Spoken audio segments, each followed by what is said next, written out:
Okay, so, alright, this is your first interpreting class of your degree program, which has to be kind of exciting. If you don't have a piece of paper and a pen, go ahead and grab one. While this is a video, I'm going to try and make it as interactive as possible, and I'll ask you to write down a thing or two throughout. So I'll give you a couple seconds. Go grab that. And I'll get set up for the next slide. And here's your first activity. So what is interpreting? And I know that we talked a little bit about it during last year, second semester in your text class. We've kind of discussed aspects of interpreting, some of those pre-skills prior to getting you into these skills, which are going to train you to become an interpreter. But what is it? So when your friends or family say, what are you studying at university? And you say interpreting, and they go, what is that? How do you describe it to them? So take a few minutes and write down everything that you can think of about, even using some of the terminology that you might have already become familiar with. So, what it is, what is the process of it, and I'll give you a few minutes to do that.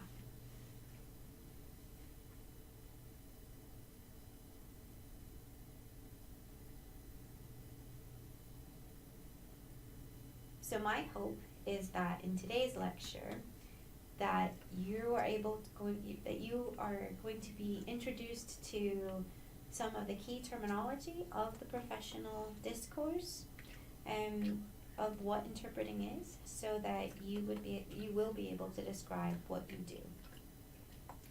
Now, I know in first year we did talk about discourse. Do you remember what discourse is? So discourse is a certain way of communicating, so speaking, signing, writing.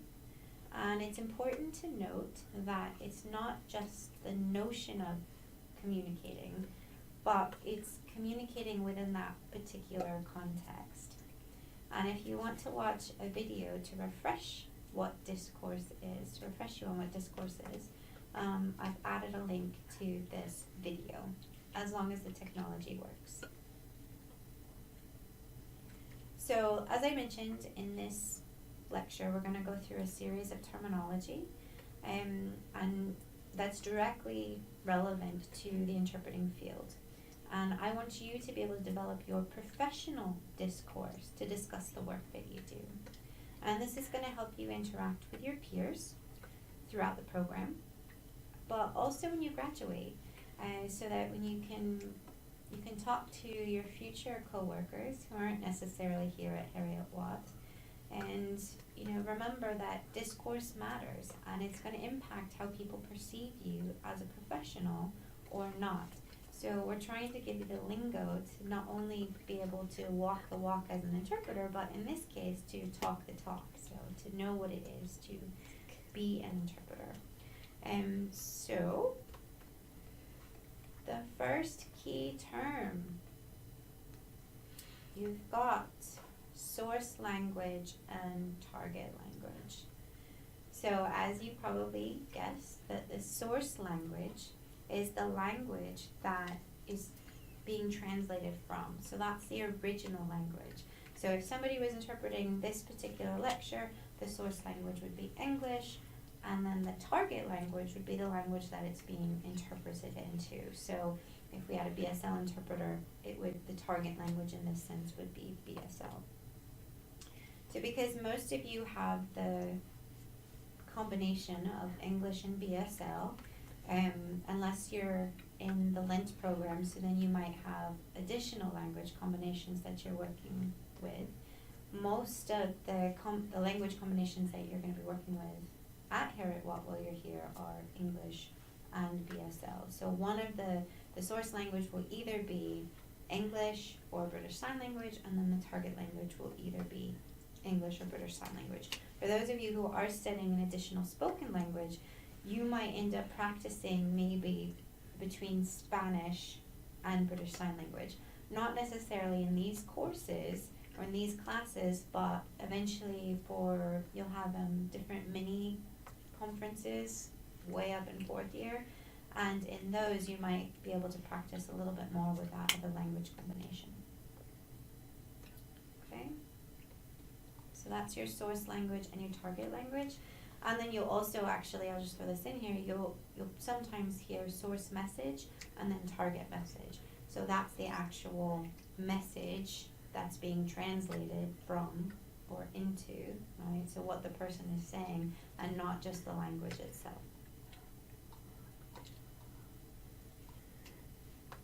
Right.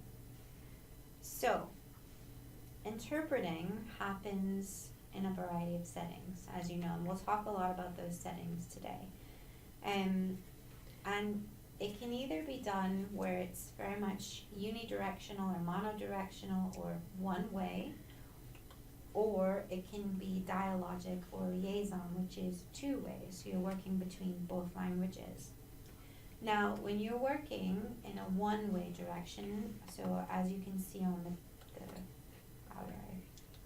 pictures, right, the top and the bottom, that's typically the one-way direction. So it's usually within a setting like a conference, a play, a concert, and maybe like a governmental meeting, parliamentary session. And the interaction is limited, and one source language is dominant. So as you can see in that particular picture, there's a person speaking in a microphone, and then there's the interpreter off to the side, and they are signing that. There is no other person. Sure, there might be audience questions eventually, but for most of that presentation, it's going to be working in one direction. The bottom, you'll see the interpreting booths, and those are often used for spoken language interpreters. So they're working in that one-way form, and they're sat in their booths working into a different spoken language. Okay, so the main thing to remember about that unidirection, monodirectional, or one-way interpreting is that the one language is pretty much predominant, where the other one, the dialogic or liaison, has an interaction.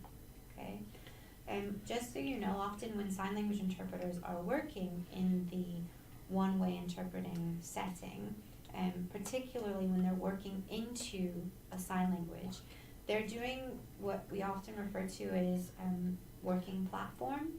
So platform interpreting, meaning that you're on stage and you're signing to an audience of some kind.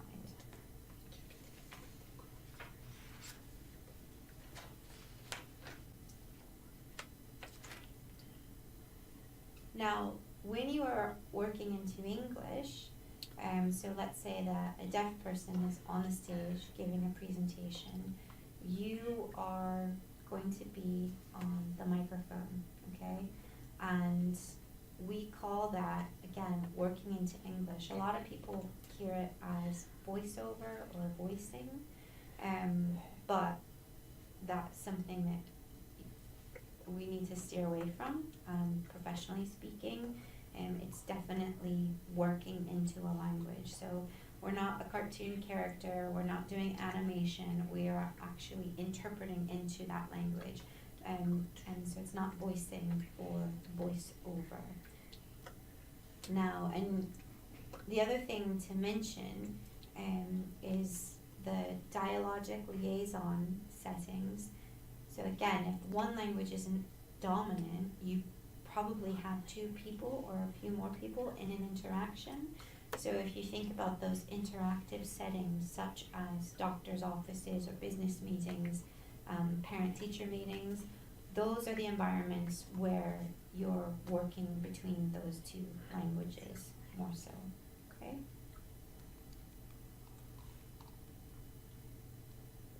So again, you're working into English, you're working into BSL, and when you're working dialogically, you're working both directions. And certainly, again, I want to emphasize, just because you're on your platform, your working platform, you're on stage interpreting, doesn't mean that you're not gonna all of a sudden have to not work into English. And in these particular settings, to try and make it as clear as I can, so you typically will be working in a conference setting, with a team. And if you are working into BSL on stage next to a presenter who's using spoken English, right?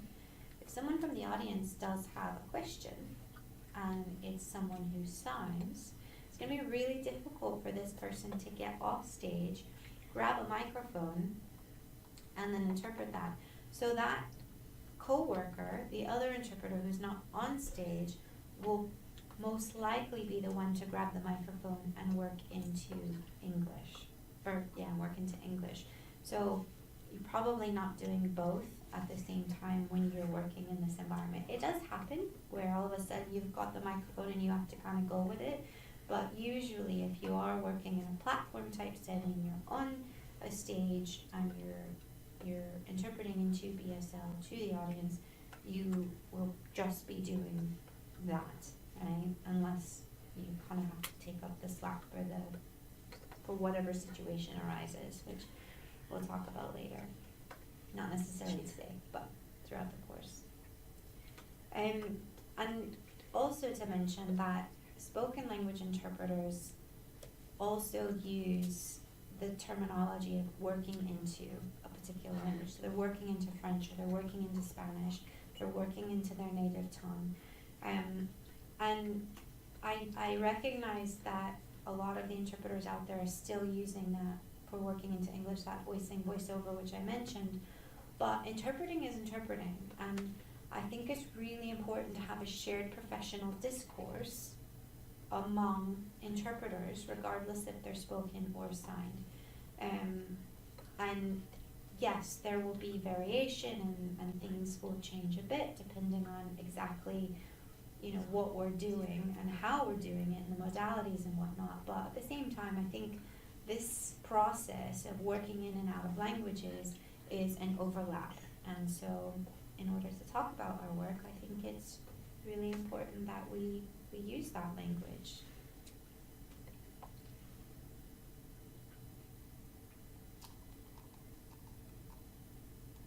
Okay, oops.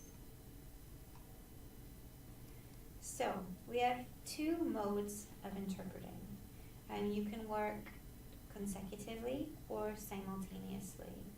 And sometimes you'll be working simultaneously but then move into consecutive interpretation and shift back and forth. So I'm going to explain what these things are. I guess I'm blocking that PowerPoint a little bit, so I'll give you a second to read those. And I'll scroll that up.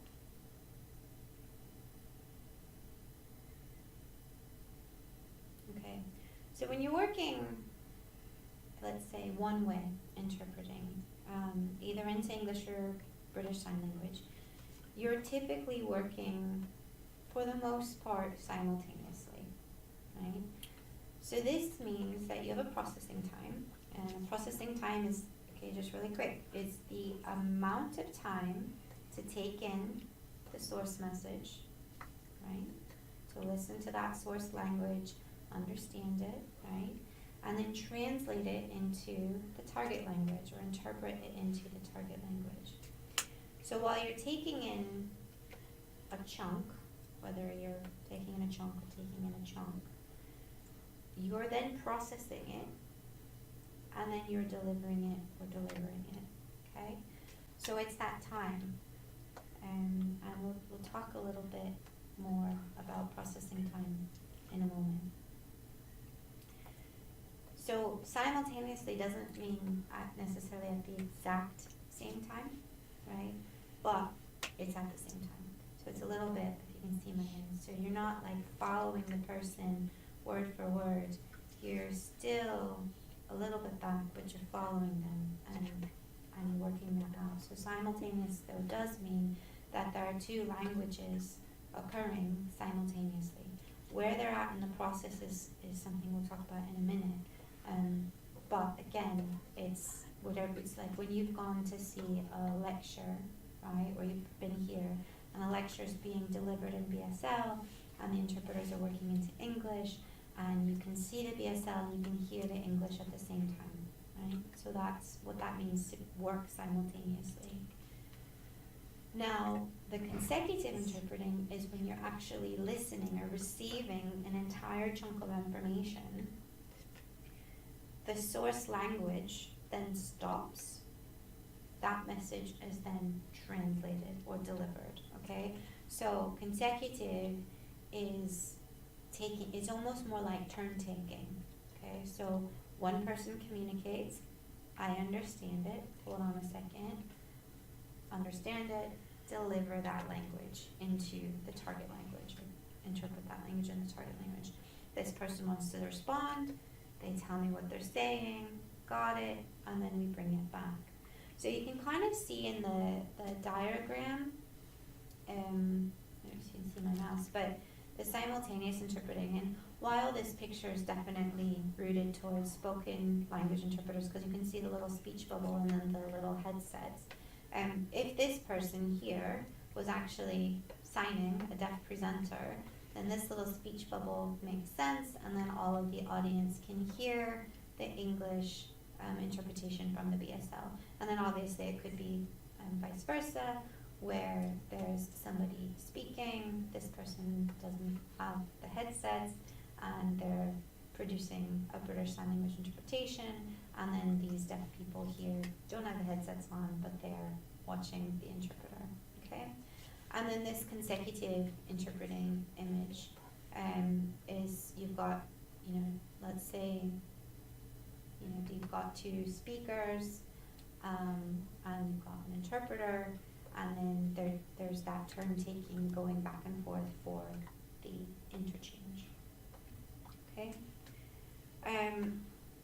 Now you might choose, now consecutive interpreting is much more accurate. Research shows it, you'll read about it throughout the program, but you might choose to take a consecutive approach. Mostly, but also venture into simultaneously. So let's say at the doctor's office, you come in, there's a hi, how are you? Some of that basic interaction stuff, you might choose to work simultaneously. So deaf person's, saying hi, it's been a long time since I've seen you, and you might just, that kind of thing, and then you say, oh, hi, it's been a long time since I've been in, and then the doctor is coming back and saying something along the lines of, how are the kids, blah blah blah, and then at the same time you're doing that interpretation.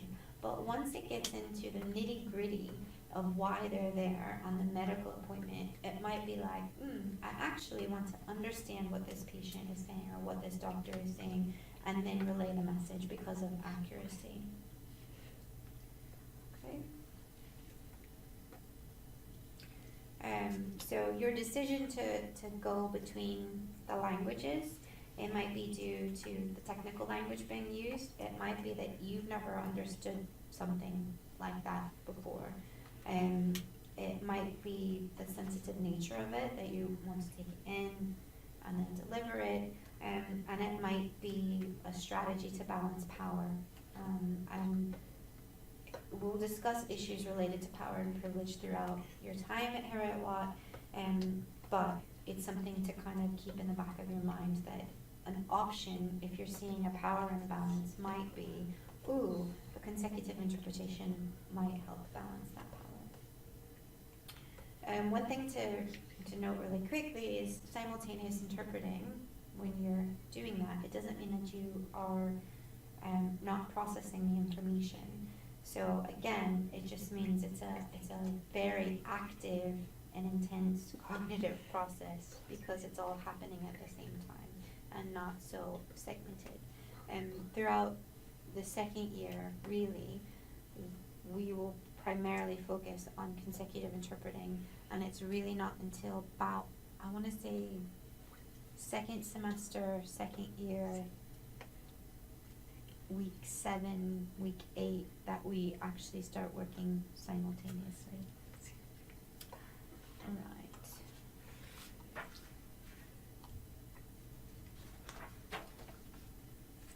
Just making sure I've got everything that I've wanted to say in my notes. Okay. So you you've heard me refer to processing and that processing time. In the field, so just like I had mentioned earlier, that people will refer to voicing over or voiceover, and we're saying, no, that's working into English. You'll hear people use the phrase lag time, okay? And it's a pet peeve of mine because it's not a lag time, right? Lagging has a negative connotation to it, and we'll talk about this in a different class about how some words carry, more positive or negative connotations. And I feel like lagging or lag has that negative connotation behind it. So think about it. The student is lagging behind the others. Stop lagging. It does have a bit of negativity attached to it, but interpreters have to stay a little bit behind in order to do their job. So, working simultaneously or even working consecutively, it's that time that you're taking in that message to delivering it. It might be a bit slower, but that doesn't mean you're necessarily lagging. You're not falling. You can fall behind, but generally speaking, we should really be highlighting what we're doing cognitively as interpreters, where again, we're processing that information and we're working to understand it to then make good decisions for the interpretation translation process. So we're not just lagging behind, but again, it's that time between delivery of the original message and delivery of the interpreted version of that message. And sometimes you'll read about it as décalage. It's just another name for it. So if you come across it in articles or whatnot. Okay, so I've covered quite a bit of information. I want you to quickly go back and test yourself. Alright, so think about it. If you're working, let's say, as an interpreter and you're interpreting the play Les Miserables, what type of interpreting are you doing?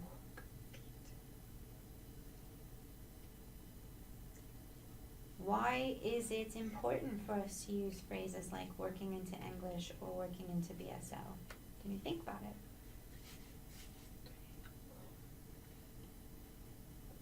When you're interpreting a doctor's appointment and you're working in and out of both languages, what is this called?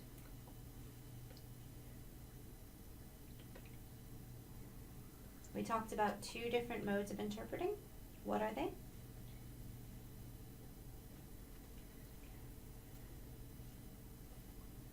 Fill in the blank for me. When someone refers to lag time, they actually mean blank time. And what is it? If you can't answer these questions, go back. So I know sometimes it's hard to listen and pay attention to one of these online lectures, but really think about what are those key things that we've just talked about.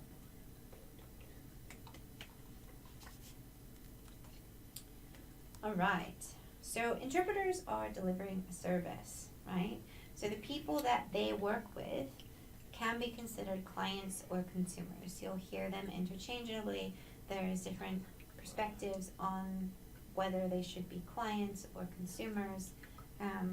But I think the most important part is to recognize that anyone that is benefiting or using that interpreting service would be that client or consumer. So it's not just the deaf person, right? So just because the deaf person has more experience with an interpreter, that doesn't mean that they are your only client. So hearing people also need interpreters, right? So you are there because two or more people cannot communicate with each other. That means you are not there for just one person. Okay, so I think that's the key thing to keep in mind, that you're there for everybody.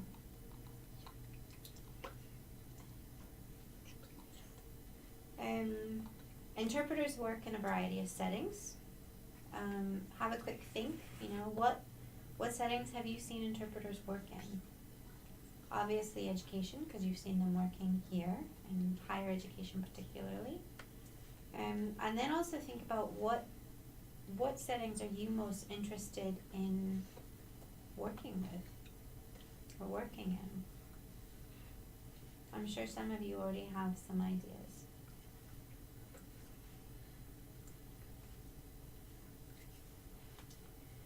So we have what's called a conference interpreter and also public service interpreter. Now, conference interpreters primarily work oftentimes in multilingual meetings and conferences. They will work from one or several foreign languages into their native language. A key thing to remember is that it's more challenging for British Sign Language interpreters because many of us are not native language users. Maybe children of deaf adults would be the closest thing to a native language user for hearing interpreters, and then you also have deaf interpreters, so they would be considered a native language user. But generally, sign language interpreters, it's not their native language. So this is something that while in spoken language interpreting, a lot of people are working into their native language. This is not always the case for sign language interpreting, but it'd be argued that deaf interpreters are the ones that should be working in those conference settings, in order to be able to use their native language. So again, those conference interpreters are typically positioned on a platform, especially when they're working into sign language, or directly in front of the deaf consumer who's accessing their service. Conference interpreters usually work as a team, and generally speaking, you should never interpret a conference by yourself. Most conference interpreting teams are usually put together by a consultant interpreter or a lead interpreter, and they're going to organize the interpreting services and taking into account the language needs and other requirements of all of the participants in attendance. And then you have public service interpreting, and these people are working in a variety of settings to meet the needs of the general public. So they're included but not limited to education, religion, mental health, theater, performing arts, legal employment, and other public services. Now, we often urge newer interpreters to start in that PSI, public service interpreting realm, with the exception of legal and mental health, until you have more experience for those. But each of these particular settings have layers of difficulty, right? So even legal, when you're starting in legal, you're probably not going to jump into a courtroom, okay? But you might end up interpreting a meeting between the like a consulting meeting, not even a consulting meeting, whatchamacallit, the solicitor is meeting with their client for the first time just to see if it's worth taking the case, and then it could be nothing, or a deaf person has a question of the solicitor, and maybe you then after choose to pull out but of the proceedings or whatnot, but it's the general before you get into the sentencing of somebody, right? And again, like medical, you might not want to interpret the most advanced medical situation, but you'll probably start out in maybe physical therapy. So what I want to do is talk about the differences of the settings, and so that you have a good frame of reference of what they can include. I know, like, for example, in education, you probably automatically think, oh, that's the classroom, whether that's higher education or the little kids in their classroom, but it's more than that. So it could be a graduation ceremony, it could be a parent-teacher meeting, and it could even be a small counseling session between a pupil and a school counselor, right? So there's a gamut of settings within these larger settings. The other thing to remember is that the number of clients can also give you a really good frame of reference for what it's going to be like. So will it actually end up being more like working platform right? Like at a graduation, or is it going to be working more one-on-one? So again, knowing how many participants are going to be there can help give you that schema, that understanding before you accept the job in the first place. So I'm going to show you this chart, which I'm going to have to shift myself a little bit, but I'll kind of walk you through it all. But you can see that we've divided this chart's been up, so we've got small group and one-to-one, and like large group, and you've got the different settings, so education, religious, mental health, theater, and performing arts. And you'll see the different types of environments that you can work in. So starting back with that education example, you'll find that the dialogic settings particularly are those parent-teacher conferences, student-teacher meetings, maybe peer-to-peer, student-to-student interactions. But then you move over into that small group, and that's where you've got like committee meetings or seminars or study groups, and that's going to have a bit more of that interaction, right, with more people conversing. But then in education, you move over to more of a lecture with a lecture theater of 250 pupils sat there in higher education, one lecturer at the front of the classroom.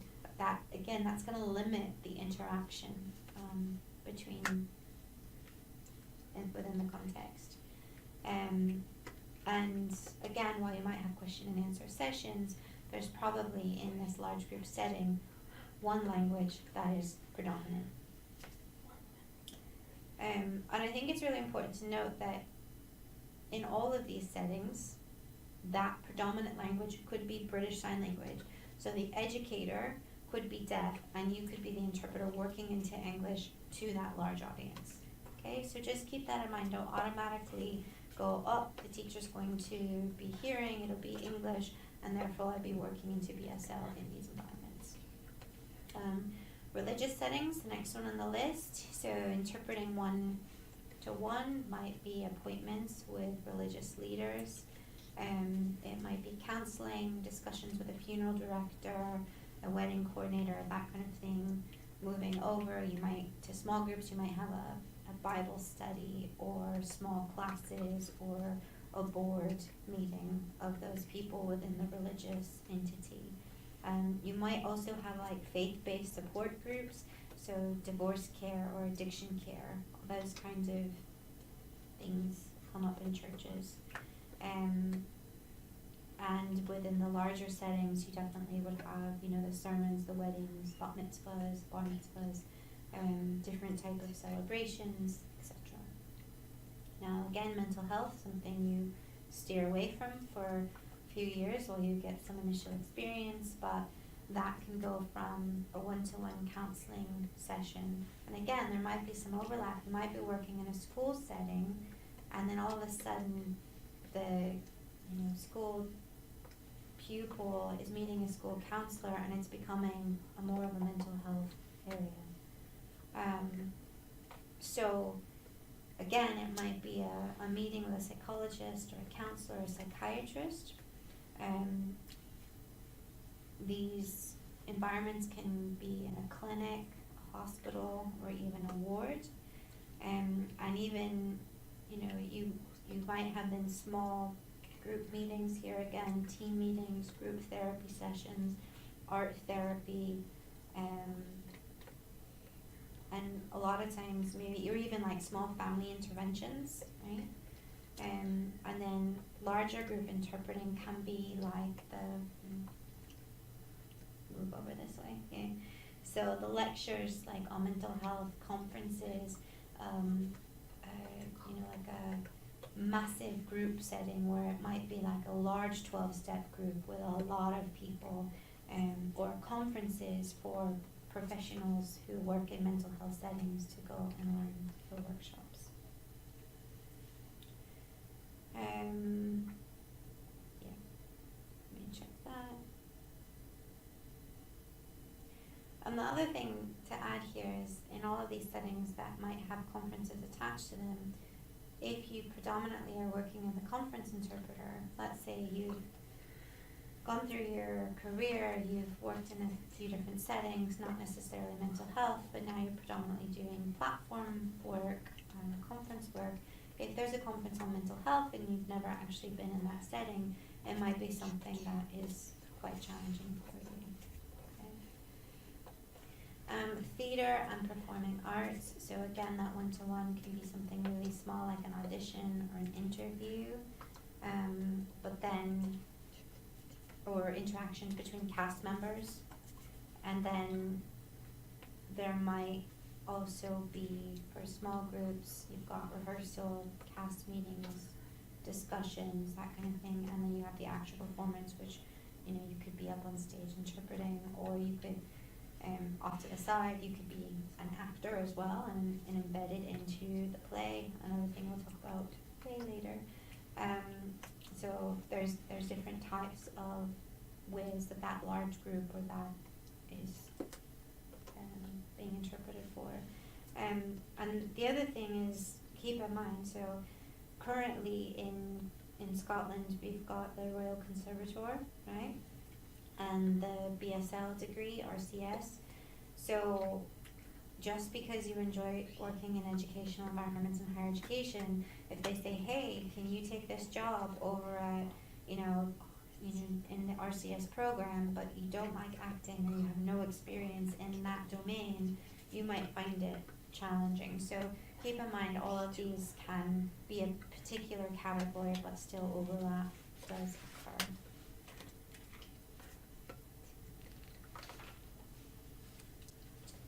Oh, and with that theatre and performing arts stuff, so if it is a performance and you're, let's say that you're, I don't know, working one direction maybe into BSL, and then there's audience interaction as part of it, that all of that stuff has to be figured out, how you are going to handle those things. Alright.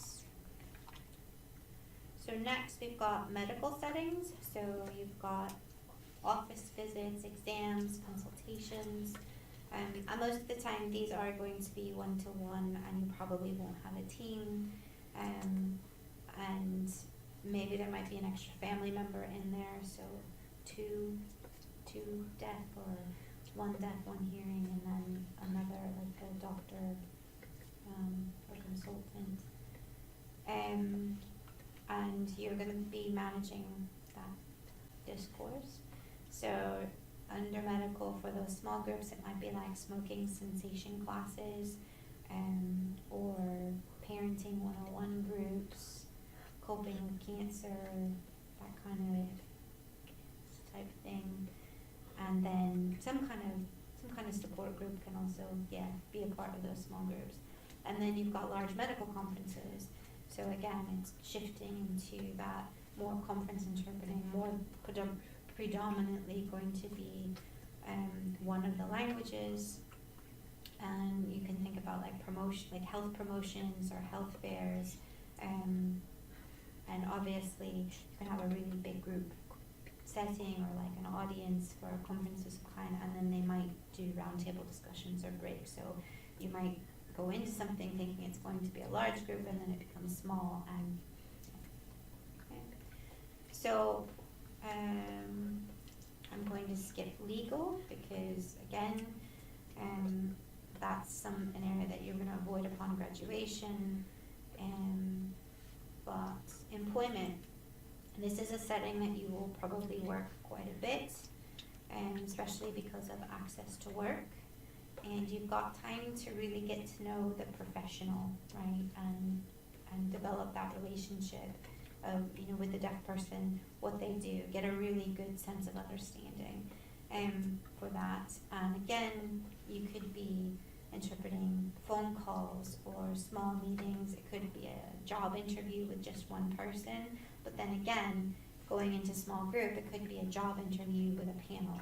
So that could get a little bit bigger, but you also have staff meetings, board meetings, different kinds of panel discussions within employment.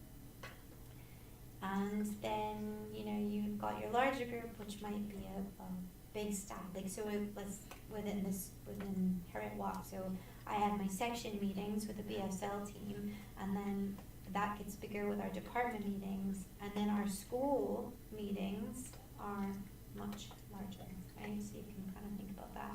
So we've got staff members who work in an educational setting, right? But these are their employment-based interpreters, okay? But then you might have a deaf person who works in a different field and has that same kind of, well, maybe there'll be a small little meeting, then there's a bigger one, and then there's like the all get-together meeting. But yeah, again, union meetings and then networking as well. So in these settings, you might end up at a conference, and then you're the interpreter that they bring to the networking function. So then public services, again, these often have interpreters in them. The one-to-one might be getting benefits, so like filling out PIP or dole, or visiting the Citizens Advice Bureau to get some advice. And small group sessions might be like community consultation meetings.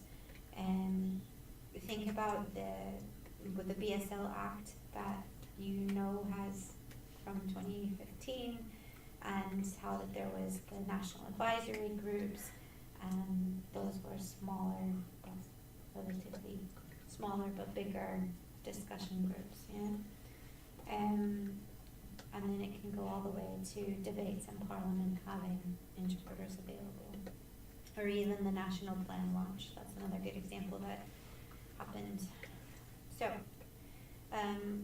a lot of these public service larger sessions, they typically have a tendency to be filmed or even live streamed.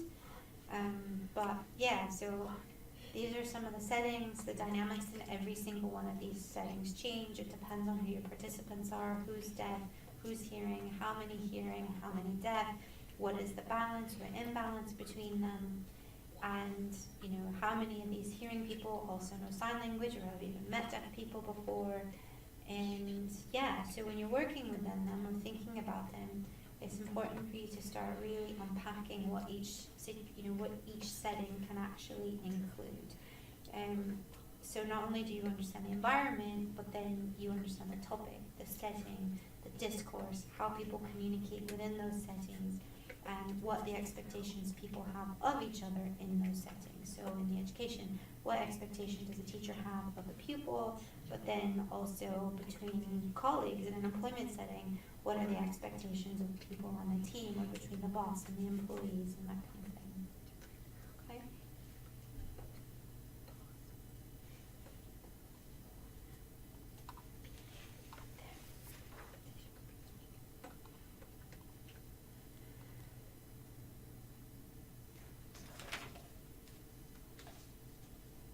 Just gonna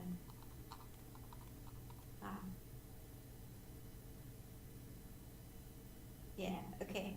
So, within each setting, right, there is a specific context. There is the communicative interactions that occur between people, right?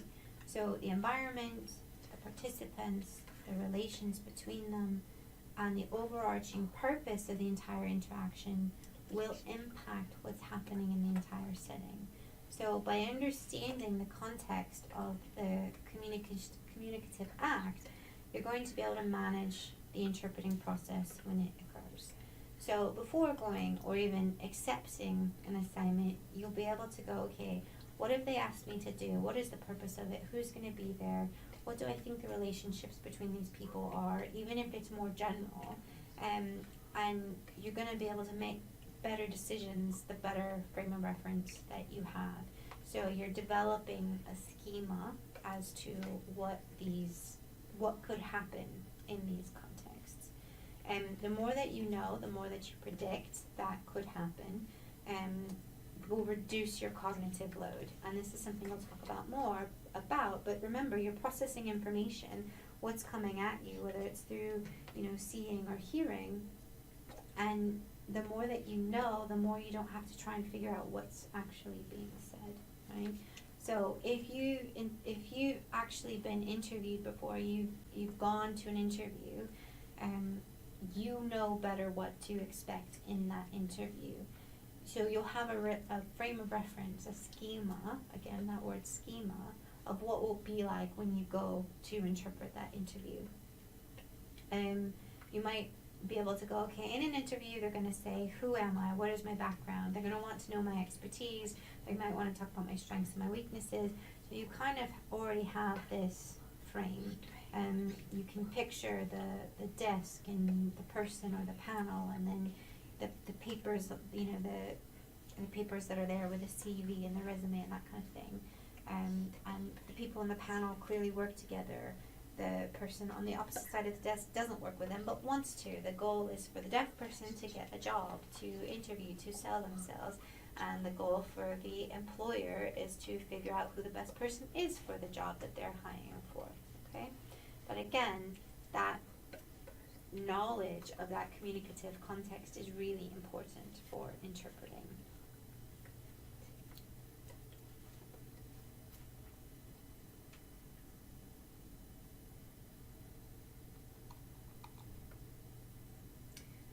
Now, each of these settings will have a register, right? Do you remember what register means? We did talk about it last, I guess, first year, second semester. So if you can remember what it is, I want you to kind of write it down. And yes, I have kind of given you, oh, here, I've cheated. So there you go. So you can remember what it is, not necessarily, and I know I've just shown you some of the lists of it, but what is it? What does it mean? And even if you remember those, what are they, right? So jot down your thoughts as far as what register is.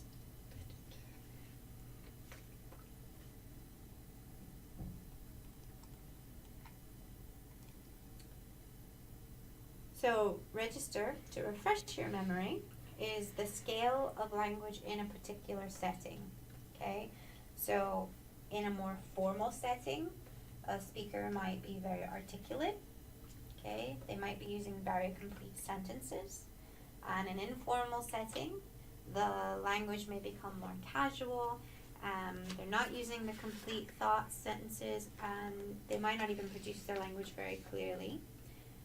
Non-standard language might be used more in these informal or even intimate settings. So in English, for example, saying a word like ain't might not be as appropriate in a formal setting. So here we've got listed the 5 different register types: frozen, formal, consultative, informal, and intimate. And frozen is a piece of text that does not change. So for example, the caution, okay, it's been developed and filmed and developed in BSL, that is hopefully being promoted as this is the caution, this is how it is signed. Obviously there might come a point where someone has to unpack that information, but the caution itself, when it's first delivered, would be done that way. It's been professionally interpreted or translated into a frozen text. And yeah, so that's kind of that. So frozen, again, so it might be some kind of prayer that's already been interpreted or translated, and it's not changing. And then and to be honest, in BSL right now, there's not a lot of frozen texts, but I think in time you'll see that is going to grow. And oftentimes, recorded translations then become frozen, and then, whether, and that could be an example of a frozen text, because that's not necessarily going to change. It's there. Now, formal interpreting, again, is typically that one way, that unidirectional, monodirectional. It's that interpreting with limited interaction. So the conference settings, the large group settings, platform work, if you remember. And if you're interpreting in a formal setting, it's critical to think about your attire. So what might be okay in a dialogic setting is not going to be okay in a formal setting. So what I have on right now is not good for any interpreting, really, unless it's really, really informal. Maybe like I wasn't even scheduled to interpret, and I was walking down, the corridor with a deaf colleague, and someone came up and had a conversation with us, and this is just what I happened to be wearing to work, right? So those settings, in a sense, could definitely impact what you are wearing in the workplace. So, in a dialogic setting, consultative, register, right? So a doctor's appointment, it might be okay to wear striped trousers and a solid black top, but but in that formal platform work, that might actually be too distracting for the type of work and the position that you're in. Okay. So consultative is usually where one person holds more of the information. So they might be the doctor, they might be the lawyer, they might be the boss, right? And there's some status involved. So one person potentially has more status than the other. The informal settings, the register is much more casual.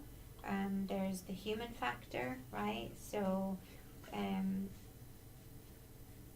so it's peer-to-peer type interactions. But again, the informal register can kind of move up. So a doctor might appear to be very informal with a patient because they're trying to develop rapport. So it's important to be able to recognize that some of these registers can weave, they're all connected. And then intimate is that setting where, oh my gosh, there's incomplete utterances, sometimes just like a nose twitch or like a look that shows meaning. And people understand it because they've got that very, very important connection, that they don't need all the words, they don't need all the sentences to understand each other. But within the registers, you'll recognize that there's different rules for turn taking, for the interaction, the complexity of what's being talked about, what vocabulary is being used, allowable topics. What might be okay to talk about in an intimate setting might not be okay for a formal setting. The complexity, the rate of speed, and so forth, so on and so forth.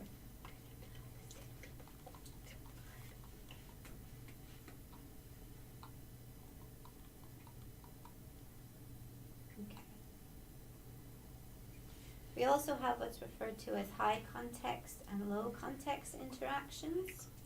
So in situations that are high context, this is when people heavily rely on nonverbal and subtle situational cues in communication.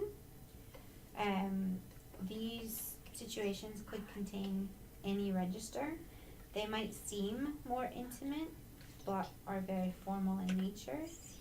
So, and we'll talk about that in a minute. And then low context communication is simply when you rely heavily on what's being said to convey meaning in the communication. So people in low context communicative settings, they need to know what's actually being said, the words, in order to understand what is being said. So if you think about like an example of, so I've been working with a particular deaf person for a very long time, right?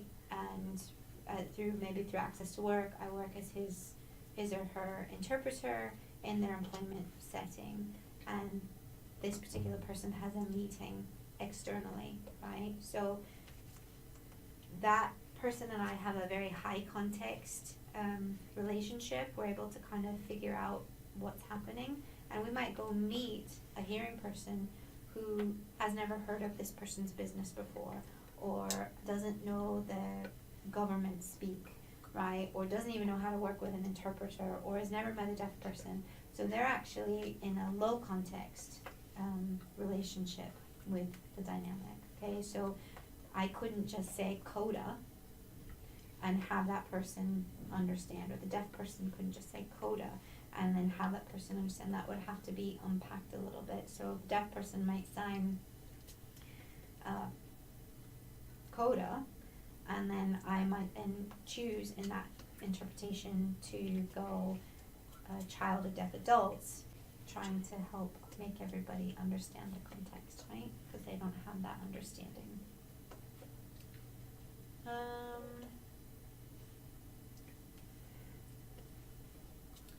So to just remember the differences when people don't need words or signs to communicate, but they have that common understanding, and that's more high context, and when people actually need the words to understand the situation, then that's low context. So again, another example of, let's say it's high context and I'm an interpreter who's new to the assignment, and the person says, well, that's just Susie, right? So I might interpret, that's just Susie, but I might never understand, coming in new, what's just Susie. I don't have the background knowledge to share that understanding that it actually means a lot more than it does, okay? And again, some cultures are more high context or low context, and relationships, part of that communicative context we were talking about, how people communicate, if it's the first doctor's appointment or the 15th doctor's appointment, so how's it going could actually have different meanings to it, and just the level of situational awareness. So all of that part of the communicative interaction impacts whether it's high context or low context. So recap, I want you to test yourself again, have a quick think about what the different types of registers are, what high context situations are, and what low context situations are. So if you can give some examples, that would be great.